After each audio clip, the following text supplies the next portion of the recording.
काही काही पक्षकार खूपच हुशार असतात आणि त्यांच्यापासून इतरांना शिकण्यासारखं अतिशय कधी कधी चांगलं असतं.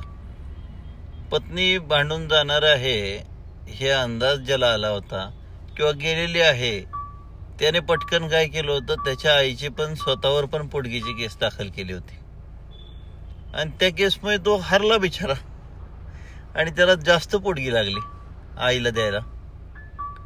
आणि ज्यावेळेस पत्नीची केस त्याच्यावर झाली, त्यात त्यांनी दिलं माझ्या पगारापैकी एवढी पोटगी तर आईला जाते हो, कोर्टाचाच आदेश आहे.